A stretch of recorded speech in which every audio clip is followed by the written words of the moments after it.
Hola amigos, soy un sacerdote español, presidente de un movimiento de laicos, los Franciscanos de María, y me presento ante ustedes una vez más. Quizá algunos se acuerden de mí de hace unos meses.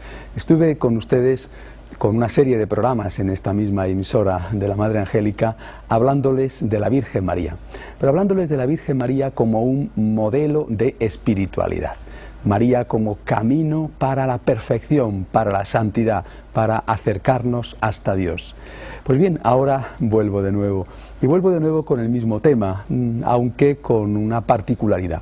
En esta nueva serie que hoy empezamos, vamos a hablar, y me gustaría que ustedes me acompañaran profundizando en ello, vamos a hablar de la oración, de María como modelo de oración, cómo tenemos que rezar imitando a nuestra Madre, la Santísima Virgen. Quiero dedicar esta primera parte de este primer programa a hacer una introducción, un repaso, un recuerdo de lo que ya vimos hace unos meses en la otra serie, a propósito de la espiritualidad de la Virgen María. Quizá ustedes ya lo recuerden, pero a lo mejor están viendo el programa por primera vez y por eso creo que es bueno hacer esta introducción, este repaso. Lo primero que nosotros, como cristianos, encontramos al acercarnos a la Virgen María es que ella era una mujer creyente, antes ya de ese 25 de marzo en el cual la Virgen María tuvo por primera vez acceso a la historia, es decir, cuando el ángel Gabriel se le apareció de parte de Dios y tuvo lugar la encarnación. Y esto creo que es importante recordarlo. La Virgen María no es alguien que aparece en esa historia de la nada. Ella es hija de un pueblo, ella es una mujer creyente en una religión que era la religión revelada por Dios al pueblo elegido, que era el pueblo judío. Si nosotros olvidamos esto cuando nos fijamos en la Virgen, estamos corriendo un grave riesgo, y creo que ese es, en parte, uno de los problemas que han tenido algunos cristianos en estos últimos años. Haber olvidado todo ese depósito revelado, ese depósito de la fe que está contenido en lo que llamamos el Antiguo Testamento. La Virgen María, antes de aquel 25 de marzo en que tuvo lugar la encarnación, era una muchacha creyente en la religión judía, que era la religión que hasta ese momento había ido revelando Dios nuestro Señor.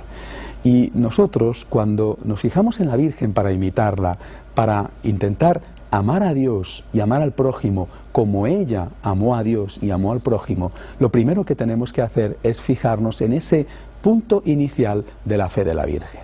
¿Qué destacamos de ese primer elemento de la espiritualidad de la Virgen María? Destacamos la fe en un Dios que es Señor, que es todopoderoso y que es creador. Más adelante veremos cómo la revelación de Jesucristo, cuando lleva a la plenitud, hasta el final, la consumación, todo lo que Dios quería enseñar a los hombres, veremos que ese Dios es también Padre.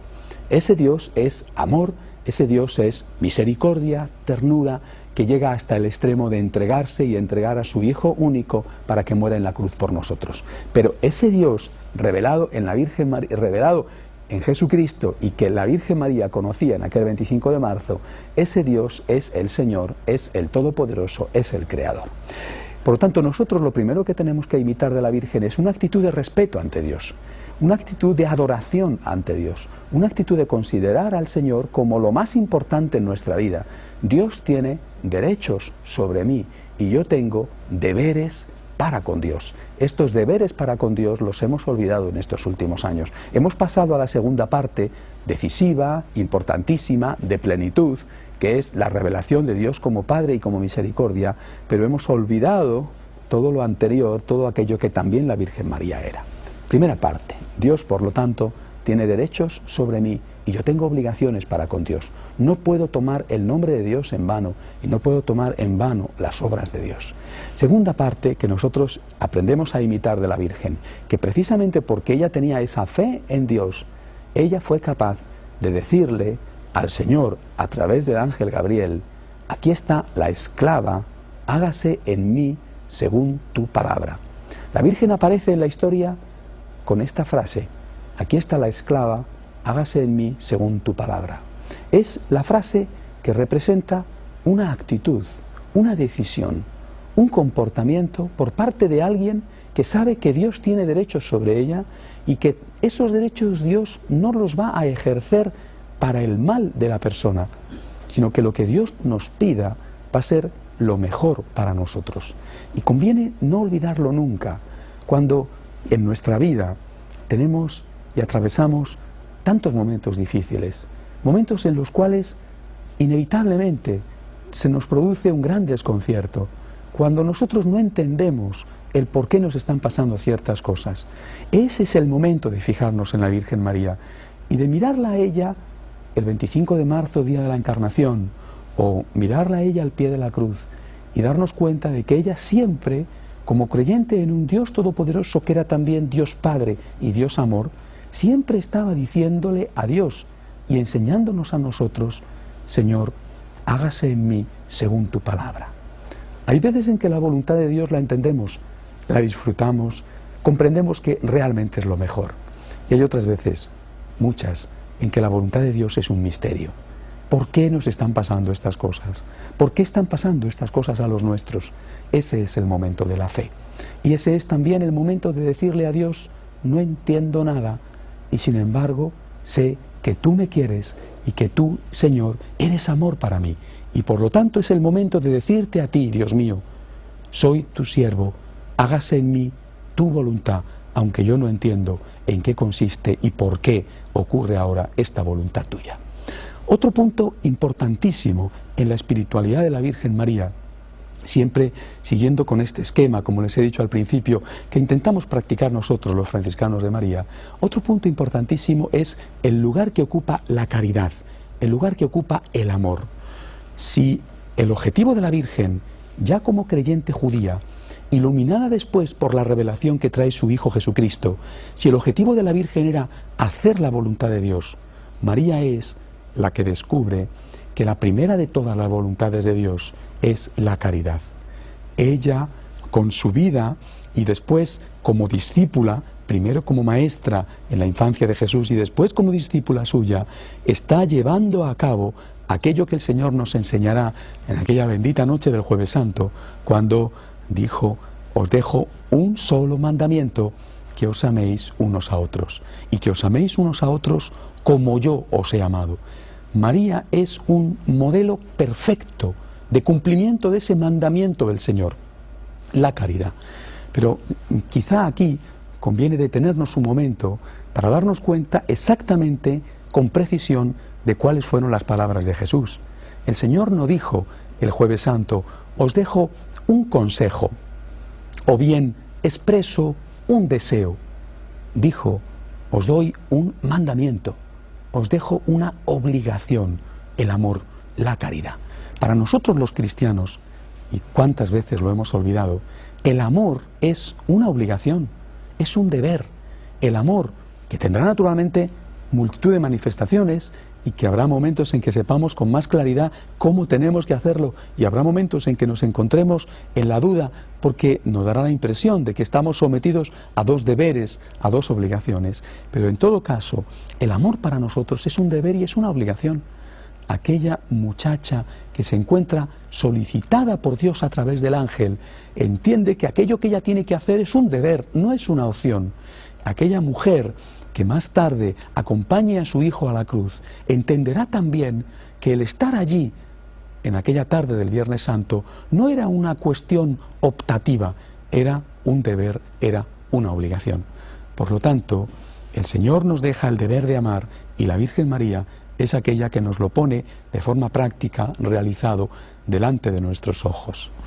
Y ese deber de amar, queridos amigos, ese deber de amar, tenemos que hacerlo de forma especial con aquellos que más lo necesitan. La Iglesia insiste en que tenemos una obligación preferencial, no exclusiva, no excluyente, pero sí una obligación preferencial de estar al lado del que sufre. Fue el propio Cristo el que dijo: venid benditos de mi Padre, porque he tenido hambre y me habéis dado de comer. Pues bien, la Virgen María al pie de la cruz, la Virgen María que acude siempre a donde está su Hijo crucificado, es decir, a donde hay una presencia de su hijo que está sufriendo, en el pobre, en el solitario, en la muchacha abandonada y que se encuentra embarazada y no sabe qué hacer con el hijo que lleva en sus entrañas y está en riesgo de abortar, en la persona que padece las consecuencias de una ruptura familiar, en ese hombre o en esa mujer que no tienen trabajo y están pasándolo muy mal porque no saben cómo sacar adelante su familia, en ese joven quizá que ha caído en la tentación de la droga o está atrapado en las redes del alcohol, en cualquier persona que sufre, en el enfermo, en cualquiera que lleva en su cuerpo, en su espíritu, las marcas de Cristo crucificado, allí está María, al lado de Él, para socorrerle, y allí es donde nosotros tenemos también que estar como hijos de María, como aquellos que intentan imitar a la Virgen al lado de Cristo crucificado para darle el amor de la Madre, para darles auténticamente la esperanza. Vamos a hacer una pausa, queridos amigos, y después, una vez que he terminado esta introducción, podemos hablar ya de cuál es el objetivo de esta nueva serie de programas. El objetivo es imitar a María en algo tan importante como era su oración. En unos momentos estamos de nuevo aquí. Gracias.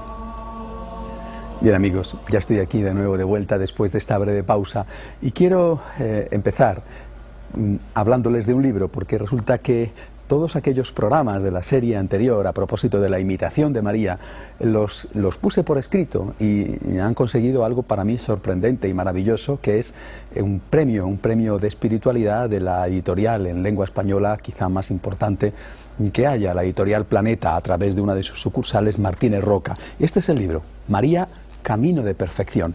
María, camino de perfección para todos nosotros, porque realmente, ¿quién como ella para amar a Jesús? ¿Quién como ella para enseñarnos cómo amar a Dios? Cuando los protestantes dicen que queremos mucho a la Virgen, es que no tienen ni idea. Y lo digo sinceramente, porque nosotros, ellos y nosotros, queremos amar a Jesús. Jesús es Dios, la Virgen no es Dios. Pero, ¿quién como una madre para amar a un hijo?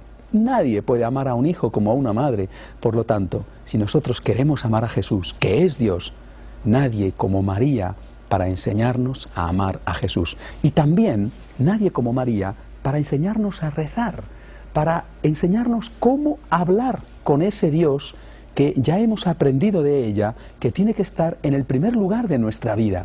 Pero a propósito de esto, a propósito de la oración, que como les he dicho es el tema de esta nueva serie, quiero empezar hablándoles de alguna definición de oración.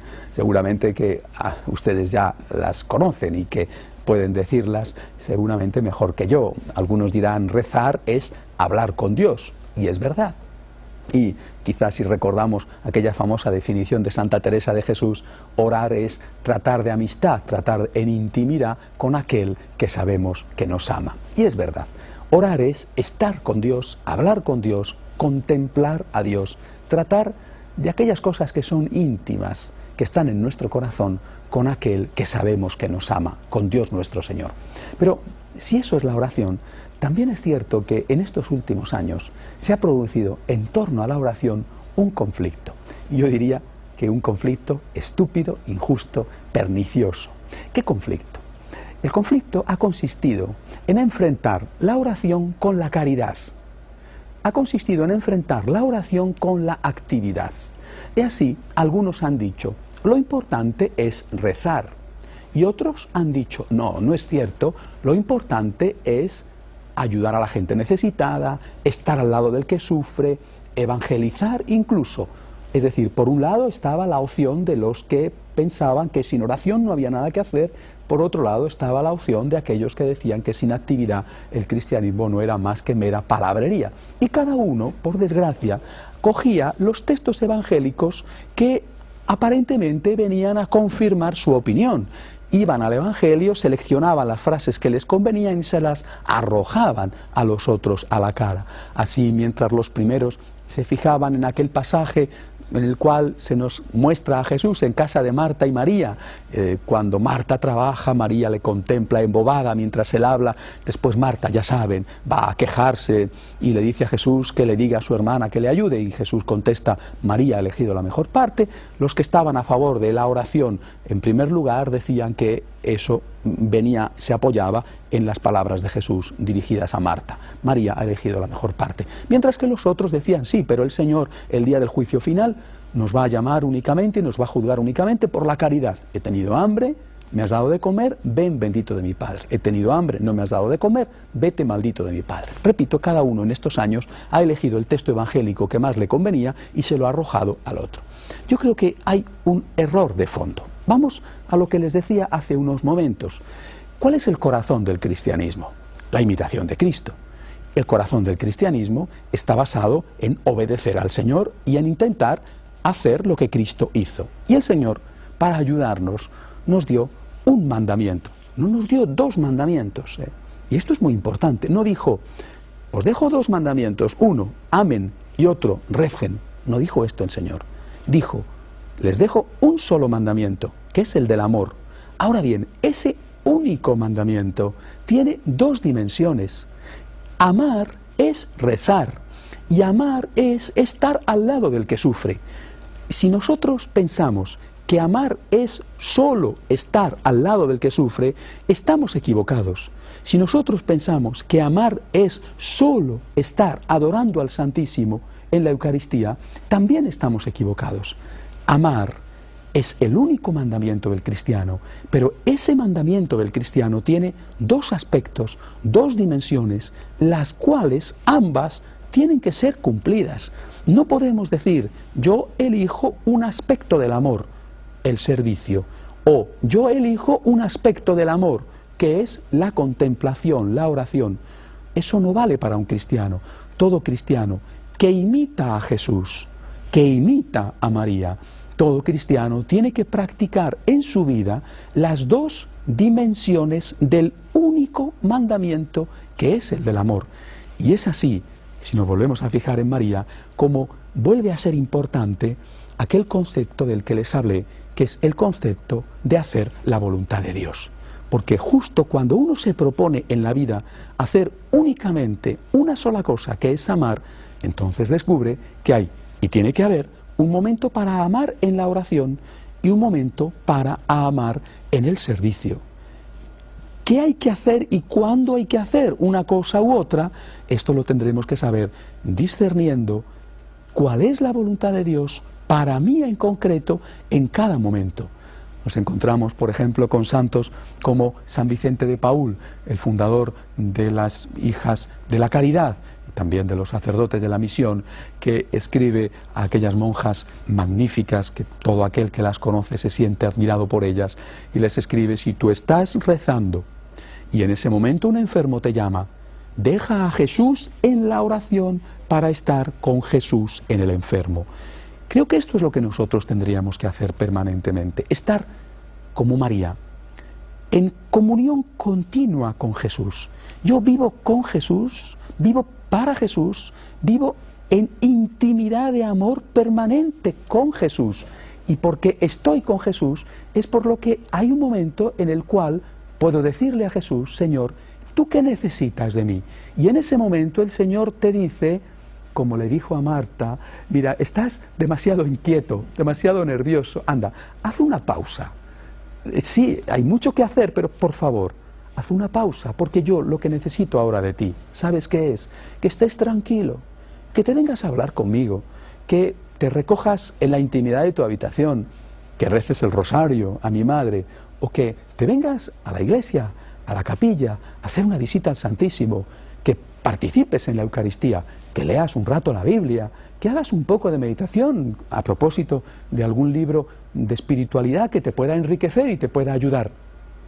Cuando uno está en esa intimidad con el Señor y le pregunta en cada momento: Señor, ¿qué quieres que haga? Hay muchos momentos en los cuales el Señor en tu corazón te dice: párate y reza. necesito tu compañía, necesito que estés conmigo, necesito verte y tú necesitas verme, necesito verte para consolarte, para orientarte, para corregirte, para darte esperanza. Deja todo y vente conmigo. Pero hay otros momentos en los cuales el Señor nos dirá justo lo contrario. El Señor nos va a decir en otros momentos, mira, ahora lo que necesito es que estés al lado de esta persona. O ahora lo que necesito es que seas un buen profesional, que cumplas bien tu trabajo, que estés justo haciendo aquello que tienes que hacer, que te olvides de a lo mejor en este momento de ponerte de rodillas delante del sagrario para ponerte de rodillas delante de una persona necesitada. Siempre será estar con Dios. Yo creo que esto es lo primero que tenemos que tener presente a la hora de tratar sobre la oración. Si esto lo tenemos claro, vamos a resolver muchísimos problemas prácticos. Y sobre todo, vamos a terminar con esa estúpida dicotomía, con esa división en que han pretendido unos y otros introducirnos en estos años. Vamos a terminar con la elección entre amar y rezar. No puedo hacer esa elección. Yo tengo solo una obligación, que es amar. Pero hay un momento en el cual voy a amar estando en la iglesia delante del Santísimo. Y hay un momento en el cual voy a amar cumpliendo con mi obligación profesional, o atendiendo a mi familia, o incluso divirtiéndome, descansando, durmiendo, paseando y hablando con los amigos. Es famosa aquella anécdota de Santo Domingo Sabio, cuando, ya saben ustedes, murió muy joven, era uno de los discípulos aventajados del fundador de los salesianos, San Juan Bosco. Cuando le preguntaron, estaba jugando, era un niño, un adolescente, ¿qué harías tú si te fueras a morir en este momento? Y él contestó, seguir jugando. Claro, porque una persona que ama nunca deja de amar. Ama cuando reza, ama cuando trabaja, ama cuando juega. No podemos reducir el cristianismo a la oración y no podemos vivir un cristianismo sin oración. Yo tengo solo un deber, que es el deber del amor. Y realmente María es aquella que nos ofrece el mejor de los ejemplos. Fíjense ustedes en ella. Fíjense en ella cómo, por ejemplo, en Belén está pendiente del bebé, le cuida, le alimenta, le da calor. Es decir, hace un servicio, pero ¿es que no le contempla? ¿Es que no habla con Dios incluso cuando le tiene en sus brazos?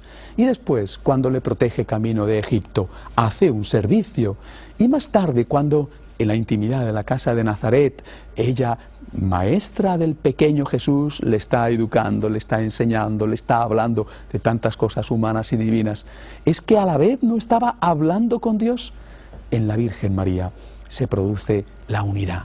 En la Virgen María se produce el equilibrio. Nadie como ella para enseñarnos a hacer la voluntad de Dios. Y realmente nadie como ella para enseñarnos cuándo es el momento de rezar, y tenemos que cortar con todo, y tenemos que hacer una pausa y absolutamente olvidarnos de toda esa gran cantidad de ocupaciones que intentan atrapar nuestro corazón. Es la hora de la oración, pero también nadie como ella para decirnos, mira, es la hora de la actividad, es la hora de estar al lado de mi hijo y de mi hijo crucificado. María, camino de perfección. Ella, la Virgen orante, ella, la Virgen sirviente, ella, la Virgen que no hacía otra cosa en su vida más que amar. Adiós, hasta la semana que viene.